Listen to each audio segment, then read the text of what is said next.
Neighborhood punks, decide to beat up veteran son. Also, please hit the subscribe button. This is actually a story my dad told me about one of his childhood friends, George, who recently passed away. Dad and George grew up in a booming city in what's now known as the Rust Belt.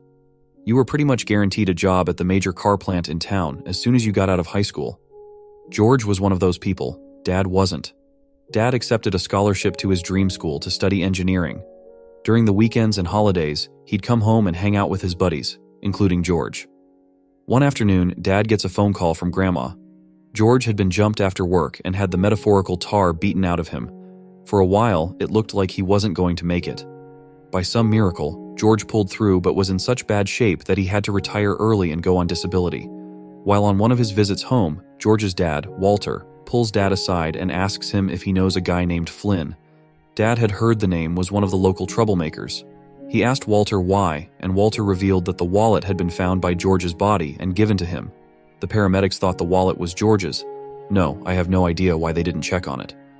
Unfortunately, the city was going through financial difficulties, thanks to corruption and mismanagement, to the point that they didn't have enough money to pay their police officers during the weekends. No, I am not kidding. From 8 p.m. Friday night to 6 a.m. Monday morning, there wasn't a single police officer on duty. Since the assault took place on Friday night, there wasn't much anyone can do. Dad asked Walter what he was going to do about it. Walter looked at him with a stern face and said, "I take care of my own." Walter was an Army vet who had served during WW and Korea. He never spoke about his time, claiming he was a radio technician and never left the base. He never breathed a word to anyone, even George's mother, his wife. The full story never came out until after George's death, when a letter Walter had written before his death was found in George's possessions. After realizing that Flynn was one of the people who had destroyed George's life, Walter got in touch with his friends. He was a personable guy, you know the type, the kind who makes friends in 5 minutes. They all agreed that something had to be done, and thus, Operation George's Revenge was born. Walter and his friends began observation of Flynn and would keep tabs on him. It took several weeks, but eventually, Flynn and his buddies, Mac and Zeno, were overheard bragging about the attack. Knowing who to attack, they moved to the next steps. Walter's friends, some of whom worked in high places, decided to make some phone calls to their friends in the plant where all three worked. See, these friends were union, state was closed shop at the time, and, disgusted about what happened to George, they decided to make things difficult for them.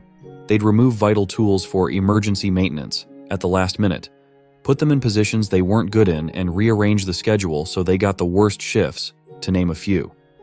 They also began a whispering campaign so everyone at the plant knew what had happened. In this city back then, who you knew and what everyone thought you've done was enough to make or break you. The goal was to get them to quit. And after a year or so, all three had quit, frustrated with how they were being treated. But Walter and his friends aren't done. Not by a long shot. A few phone calls and anonymous letters later, Flynn, Mac, and Zeno were unemployable in the district. Because they hadn't been fired, they weren't entitled to severance or anything. Soon their money ran out, but they couldn't get out of town because everyone knew from the whispering campaign what they had done to George. For the rest of their lives, Walter and his friends kept an eye on Flynn, Mac, and Zeno. Just when it appeared that they had an out, the whisper letter campaign would start again, and they'd be denied an out. The three men ended up homeless and destitute alcoholics who couldn't even get state aid. And this is in a state that is known for its generous aid for those in bad straits. Walter and his friends made a contingency plan to continue this until the three men were dead using the next generation. So those men would never forget what they did to George. Nobody was able to find out anything about Flynn, Mac, and Zeno, but I wouldn't be surprised that they're still stuck and miserable. Story 2. I blew up a romance scammer's life. This one is fresh and still unfolding, but it's already hit an explosive level. Some details intentionally vague. Context. I'm a woman in my 30s with a reasonably good corporate-type job in a field with lots of room for growth and recently back into the dating scene after a decade. I'm kind of a would-be a 10 if she lost 30 lbs looking girl. Beautiful face if a bit chubby, but I never have issues getting a date lol. I'm not well off, but I'm stable and have a bit of spending money. I live in a large multicultural city, and my ex was an immigrant, so I'm open to dating people of any origin. If it wasn't abundantly clear, this bit about my appearance is a joke, and only speaks to his failure to select an appropriate victim. I don't care what people think about how I look. What happened? A few weeks ago, I met a very charming man from a Latin American country, only a couple years younger than me. Seemed very sweet, cuddly, intelligent, family-oriented, emotionally available, educated, and in a good profession back home in his country, and had a lot in common with me. Chemistry seemed amazing inside and outside the bedroom. He was honest that he was in my country on a tourist visa, but hoping to stay.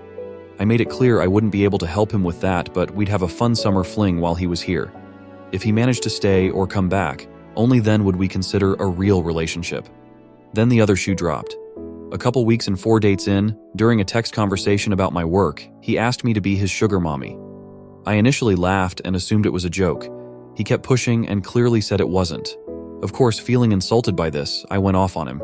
He maintained it as a serious ask until I hit a nerve with my complaints about how embarrassed he should be to ask me that. Then he got angry and insulted me for thinking he was serious about it. No apology for being hurtful to me. Obviously, what I did next was take screenshots and cry about it to my closest friends. I was hurt that I was fooled into thinking he liked me and that he thought I needed to pay for a man. My friends started the fuse on what happened next. One of my friends started snooping more on his online presence.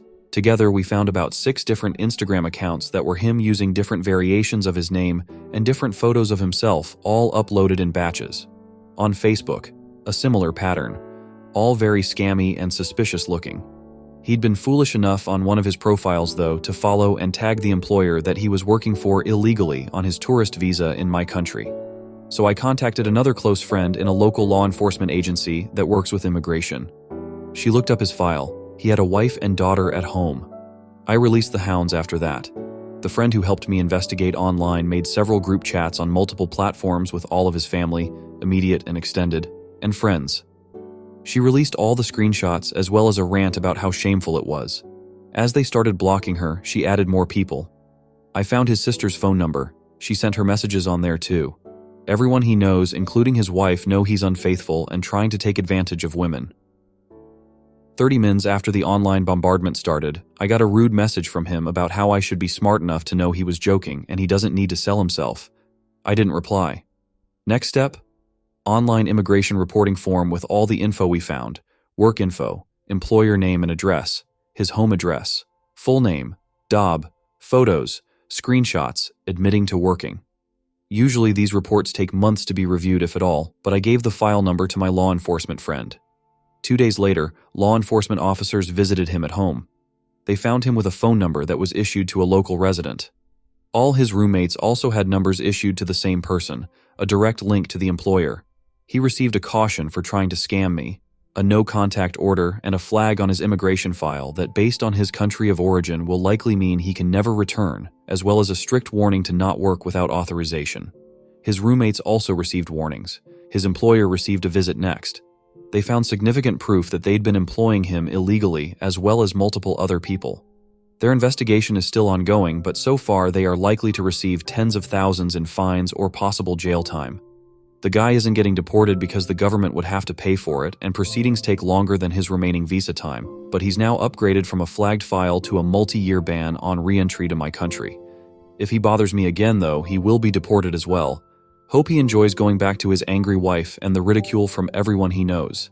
See ya again, never.